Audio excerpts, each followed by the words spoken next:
Hello friends, welcome to SAT Center Institute Center Madathamadi for education to all. Please subscribe to our YouTube channel for new updated videos and also visit centerinstitution.blogspot.in. നിങ്ങൾക്ക് ഈ videos ഇഷ്ടമാണെങ്കിൽ please like it and share it. നമ്മൾ പഠിക്കാൻ പോകുന്നത് part 2. അത് വളരെ പെട്ടെന്നുള്ള ഒരു റിവിഷനാണ്. നമ്മൾ പ്രധാനപ്പെട്ട ക്വസ്റ്റ്യൻസ് മാത്രമാണ് അത് കൈകാര്യം ചെയ്യുന്നത്. ഇമ്പോർട്ടൻ്റ് ക്വസ്റ്റ്യൻസിൽ ഇന്ന് നമ്മൾ പഠിക്കാൻ പോകുന്നത് അലോഹങ്ങൾ എന്ന പാഠത്തിൽ നിന്ന് നമുക്ക് ക്വസ്റ്റ്യൻ ചോദിക്കാറുണ്ട് ലേശാല്യ പ്രിൻസിപ്പിൾ അനുസരിച്ച്. ഫോർ എക്സാമ്പിൾ, നമ്മളിപ്പോൾ അമോണിയയുടെ നിർമ്മാണം N2 + 3H2 ഡബിൾ ആരോ ഉപദേശ പ്രവർത്തനമാണ്. റിവേഴ്സിബിൾ റിയാക്ഷൻ NH3 അമോണിയ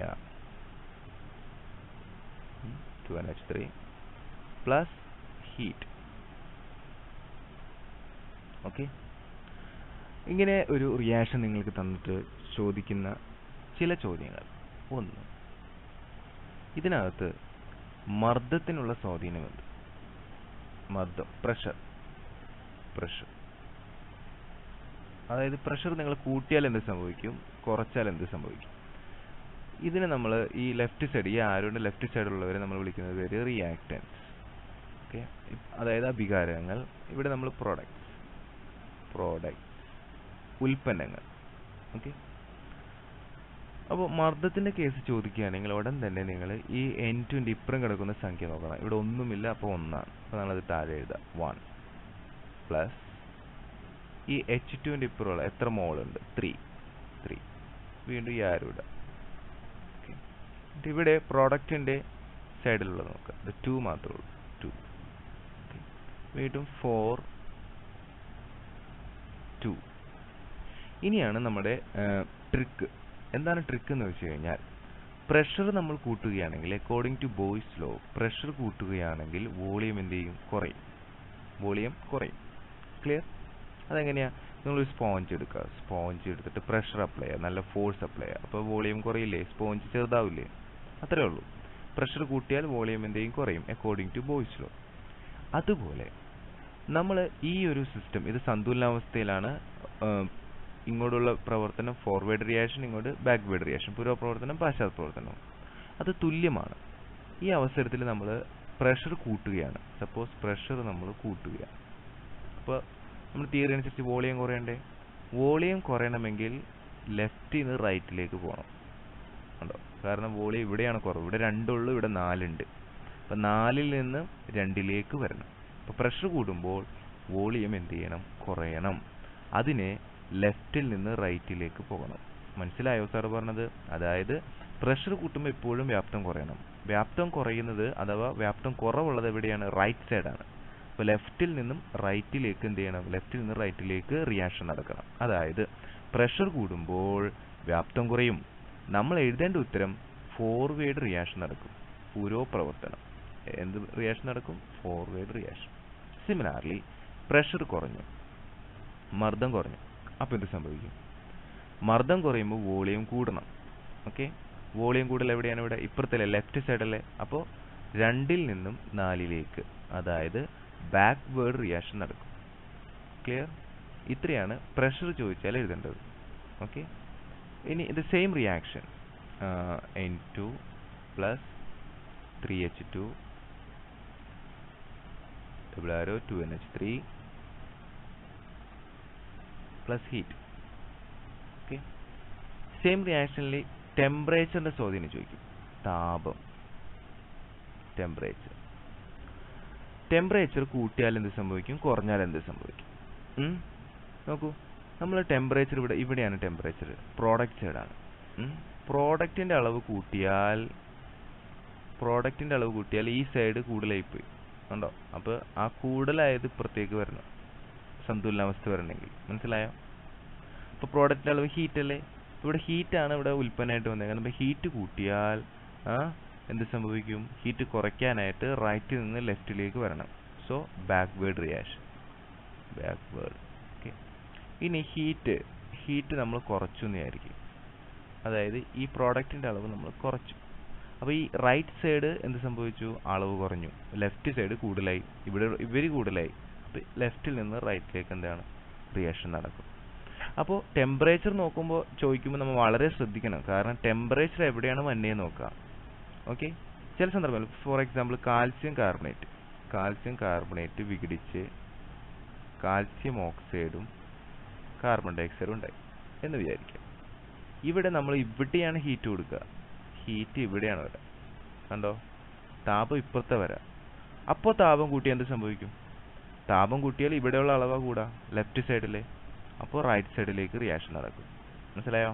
അപ്പോൾ താപം എവിടെയാണെന്ന് നോക്കുക, ഹീറ്റ് എവിടെയാണെന്ന് നോക്കുക. ആ കൂടുന്നത് ഹീറ്റ് കൂട്ടിയാൽ ആ ഹീറ്റ് ഇല്ലാത്ത സ്ഥലത്തേക്കുള്ള റിയാക്ഷൻ നടക്കും. ഓക്കെ, ഹീറ്റ് കുറച്ചാലോ വീണ്ടും ഹീറ്റിന്റെ സ്ഥലത്തേക്കുള്ള റിയാക്ഷൻ നടക്കും. മനസ്സിലായോ പറഞ്ഞത്? അതായത് ടെമ്പറേച്ചർ കൂട്ടുക എന്ന് പറയുമ്പോൾ ഹീറ്റ് എവിടെയാണ് കിടക്കണതെന്ന് നിങ്ങൾ ശരിക്കും നോക്കണം. ഹീറ്റ് പ്രോഡക്റ്റ് സൈഡ് ആണെങ്കിൽ, ഉൽപ്പന്നത്തിന്റെ സൈഡ് ആണെങ്കിൽ ടെമ്പറേച്ചർ കൂട്ടി എന്ന് പറയുമ്പോൾ അതിന്റെ അർത്ഥം ഉൽപ്പന്നത്തിന്റെ അളവ് കൂട്ടി എന്നാണ്. അങ്ങനെ മനസ്സിലാക്കുക. അപ്പോൾ ഉൽപ്പന്നത്തിന്റെ അളവ് കൂട്ടുക എന്ന് പറഞ്ഞാൽ ഈ റൈറ്റ് സൈഡ് കൂടി എന്നർത്ഥം. അപ്പോൾ ലെഫ്റ്റ് സൈഡിലേക്ക് കൂടി വന്നാലേ സന്തുലനാവസ്ഥ വരുള്ളൂ, ഇക്വിലിബ്രിയം വരുള്ളൂ. അപ്പോൾ റൈറ്റ് സൈഡിൽ നിന്ന് ലെഫ്റ്റ് സൈഡിലേക്ക് റിയാക്ഷൻ നടക്കും. അപ്പോൾ ബാക്ക്വേർഡ് റിയാക്ഷൻ. ഹീറ്റ് കുറച്ചാൽ, അതായത് തണുപ്പിച്ചാൽ, കൂൾ ചെയ്താൽ, അതിന്റെ അർത്ഥം ഹീറ്റിന്റെ അളവ് കുറഞ്ഞു എന്നാണ്. അതായത് ഇവിടെ എന്താണ്, പ്രോഡക്റ്റിന്റെ അളവ് കുറഞ്ഞു, ഉൽപ്പന്നത്തിന്റെ അളവ് കുറഞ്ഞു. അപ്പോൾ എന്ത് സംഭവിക്കണം? അപ്പോൾ ഇവിടെ ഈ റൈറ്റ് സൈഡ് അളവ് കുറഞ്ഞതുകൊണ്ട് ലെഫ്റ്റ് സൈഡിൽ നിന്ന് റൈറ്റ് സൈഡിലേക്ക് റിയാക്ഷൻ നടക്കും, പൂർവ്വപ്രവർത്തനം. ക്ലിയർ? ഇനി നമുക്ക് പിന്നെ അതിനകത്ത് ചോദിച്ചു കാണാൻ സാധ്യതയുള്ള ക്വസ്റ്റ്യൻ എന്ന് പറയുന്നത് കോൺസെൻട്രേഷൻ ആണ്, ഗാഢത. 2NH3 plus heat. കോൺസെൻട്രേഷൻ, മൂന്നാമത്തെ ഒരു ഘടകമാണ് കോൺസെൻട്രേഷൻ അഥവാ ഗാഢത. ഓക്കെ, ഗാഢതയിൽ വ്യത്യാസം വരുത്താൻ. ഗാഢത എന്ന് പറഞ്ഞാൽ അളവാണ്. ഇപ്പൊ നൈട്രജൻ കൂടുതലിട്ടാൽ എന്ത് സംഭവിക്കും? ഇവിടെയുള്ള ലെഫ്റ്റ് സൈഡിലെ അളവ് കൂടി. അപ്പോൾ തീർച്ചയായിട്ടും റൈറ്റ് സൈഡിലേക്ക് പോയാലേ ഇത് തുലനമാവുള്ളൂ അല്ലേ? അപ്പോൾ ഫോർവേഡ് റിയാക്ഷൻ നടക്കും. ഇനി H2 ഹൈഡ്രജന്റെ അളവ് കൂട്ടി, increase the concentration of hydrogen. What happen?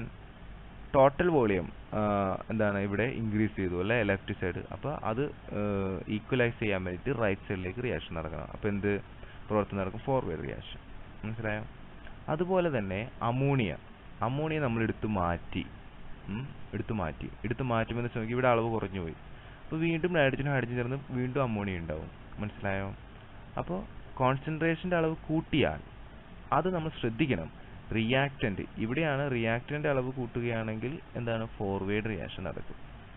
പ്രോഡക്റ്റിന്റെ അളവ് നമ്മൾ കുറയ്ക്കുകയാണെങ്കിലോ എന്ത് സംഭവിക്കും? അപ്പോഴും ഫോർവേഡ് റിയാക്ഷൻ നടക്കും.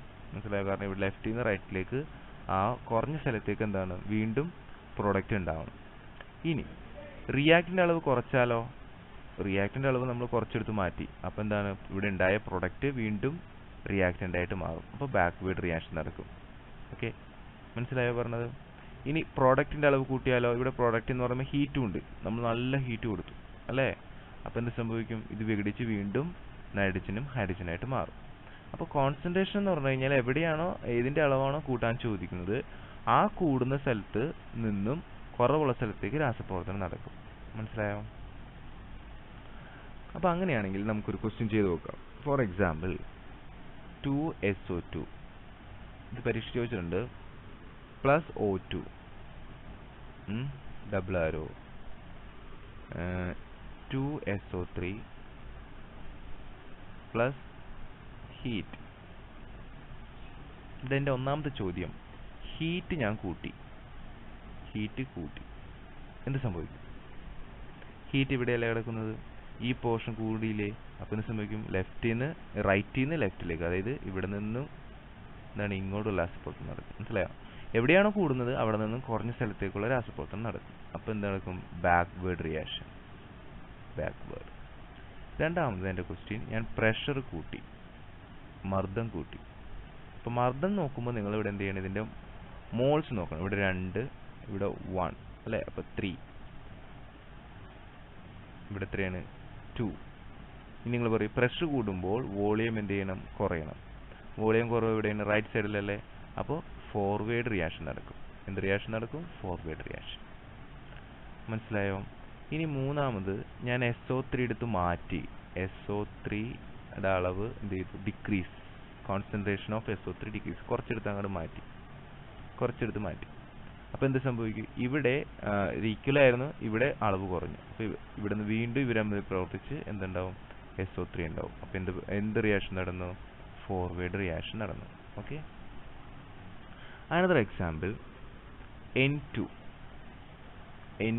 ഇതൊക്കെ പരീക്ഷ ചോദിച്ചിട്ടുണ്ട്. O2 gives 2NO.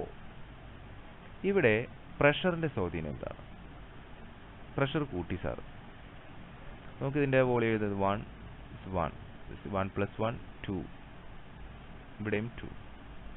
നമുക്കറിയാം പ്രഷർ കൂട്ടിയ വോളിയം എന്ത് ചെയ്യണം? കുറയണം. ഇവിടെ നോക്കൂ, ഇവിടെ വോളിയം കുറയുന്നുണ്ടോ? ഇല്ല. രണ്ട് സ്ഥലത്തും സെയിം ആണ് അല്ലേ? ഇങ്ങനെ ഒരു സിറ്റുവേഷനിൽ പ്രഷറിന് ഇവിടെ യാതൊരു സ്വാധീനവുമില്ല. No effect. മനസ്സിലായോ? നമ്മൾ തെറ്റിക്കാൻ വേണ്ടി ചോദിക്കാം. അപ്പോൾ നമ്മൾ ശ്രദ്ധിക്കണം. ഓക്കെ.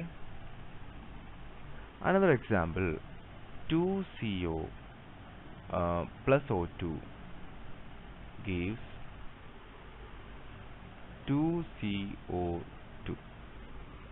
ഈ എക്സാമ്പിളിൽ നമ്മൾ ഹീറ്റ് ഇൻക്രീസ് ഹീറ്റിൻ്റെ അളവ് കൂട്ടുക.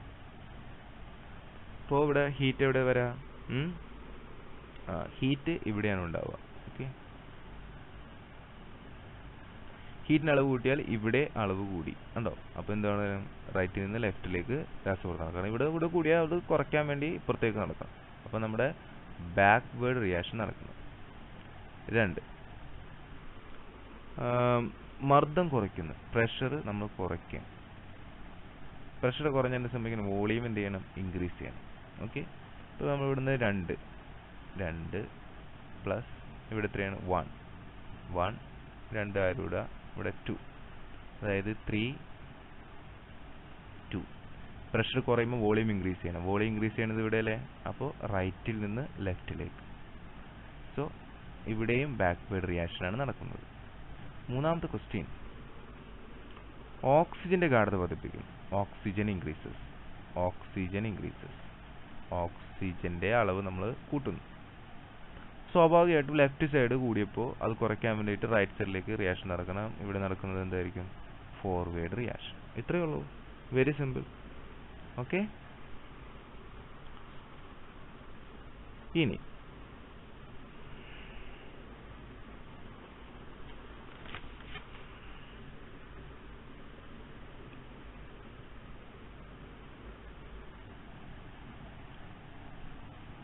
ഇനി അമോണിയയുടെ നിർമ്മാണം, അതായത് N2 + 3H2 gives 2NH3 plus heat. ഈ അമോണിയ നിർമ്മാണത്തിൽ അമോണിയ എനിക്ക് കുറേ ഉണ്ടാക്കണം. അപ്പോൾ ഞാൻ എന്തെല്ലാം ചെയ്യണം? ഒന്ന്, അമോണിയ നീക്കം ചെയ്യുക. മനസ്സിലായോ? രണ്ടാമത്തെ കാര്യം എന്ന് പറഞ്ഞാൽ, അപ്പോൾ അമോണിയ നീക്കം ചെയ്യുമ്പോൾ ഇവിടെ അളവ് കുറഞ്ഞപ്പോൾ കൂടുതൽ അമോണിയ ഉണ്ടാവും. ഹീറ്റ് അല്ലേ? ഹീറ്റ് നമുക്ക് നീക്കം ചെയ്യണം. അപ്പോൾ എന്ത് ചെയ്യണം? കൂൾ ചെയ്യുക. തണുപ്പിച്ചാൽ മതി. ഹീറ്റ് നീക്കം ചെയ്യുക. ഇതിൽ ആരെ നീക്കം ചെയ്താലും ലെഫ്റ്റിൽ നിന്ന് റൈറ്റിലേക്ക് കൂടുതൽ റിയാക്ഷൻ നടന്ന് കൂടുതൽ അമോണിയ ഉണ്ടാവും. മൂന്നാമത്തെ കാര്യം എന്ന് പറഞ്ഞാൽ നമ്മളതിൻ്റെ മർദ്ദം നോക്കുക. ഇവിടെ 1 + 3, ഇവിടെ എത്രയാണ്? 2, അതായത് 4 2. മർദ്ദം കൂട്ടിയാൽ, പ്രഷർ കൂട്ടിയാൽ ഫോർവേഡ് റിയാക്ഷൻ നടക്കും അല്ലേ? മർദ്ദം കുറയ്ക്കാൻ വേണ്ടി വോളിയം കുറയ്ക്കാൻ വേണ്ടി ശ്രമിക്കുക. അപ്പോൾ ഫോർവേഡ് റിയാക്ഷൻ എന്ന് പറഞ്ഞാൽ അമോണിയ ഉണ്ടാവുന്ന പ്രവർത്തനമല്ലേ? അപ്പോൾ എന്ത് കൂട്ടിയാൽ മതി? മർദ്ദം കൂട്ടുക, പ്രഷർ ഇൻക്രീസ് ചെയ്യുക. മൂന്നാമത്തെ മാർഗം. അപ്പോൾ നമ്മൾ ആദ്യം എന്താ പറഞ്ഞാൽ? ആദ്യം അമോണിയ നീക്കം ചെയ്യുക, 2 തണുപ്പിക്കുക, 3 മർദ്ദം എന്ത് ചെയ്യുക? കൂട്ടുക. ഇതാണ് നമ്മൾ വളരെ പ്രധാനപ്പെട്ട 3 കാര്യങ്ങൾ. ഈ 3 കാര്യങ്ങൾ ചെയ്തു കഴിഞ്ഞാൽ നമുക്ക് എന്ത് സംഭവിക്കും? കൂടുതൽ അമോണിയ ഉണ്ടാക്കാൻ പറ്റും. അപ്പോൾ അമോണിയ വ്യവസായം നിർമ്മിക്കുന്ന പ്രോസസ്സിനെ നമ്മൾ വിളിക്കുന്ന പേരാണ് ഹേബർ പ്രോസസ്സ്. അവിടെ നമ്മൾ പ്രഷർ വളരെ ഹൈ പ്രഷറാണ് ഉപയോഗിക്കുന്നത്. 150 to 300 ATM പ്രഷറാണ് നമ്മൾ ഉപയോഗിക്കുക. അതുപോലെ 450 to 500 ടെമ്പറേച്ചർ ഉപയോഗിക്കും. ടെമ്പറേച്ചർ കൂട്ടാൻ പറ്റില്ല, കാരണം കൂട്ടിക്കഴിഞ്ഞാൽ ഇത് വിഘടിച്ച് വീണ്ടും ഇതുണ്ടാവും, നൈട്രജനും ഹൈഡ്രജനും ഉണ്ടാവും. പിന്നെ നമ്മൾ ഉപയോഗിക്കുന്ന ഒരു കാറ്റലിസ്റ്റ് ഉണ്ട്, ഉൽപ്രേരകം. അതിൻ്റെ പേര് മറക്കരുത്, സ്പോഞ്ച് അയൺ. അങ്ങനെ ലേശാലിയർ പ്രിൻസിപ്പിൾ അനുസരിച്ച് നമുക്കിങ്ങനെ പ്രഷർ കൂട്ടിയാൽ അല്ലെങ്കിൽ വോളിയം ടെമ്പറേച്ചർ കൂട്ടിയാൽ എന്ത് സംഭവിക്കും എന്ന് ഇങ്ങനെ ഏതെങ്കിലും ഒരു ഇക്വേഷൻ തന്നിട്ട് ഒരു ക്വസ്റ്റ്യൻ ചോദിക്കാൻ സാധ്യതയുണ്ട്. Okay. Please visit part 3 for more. Thank you. Please subscribe to our YouTube channel for new updated videos.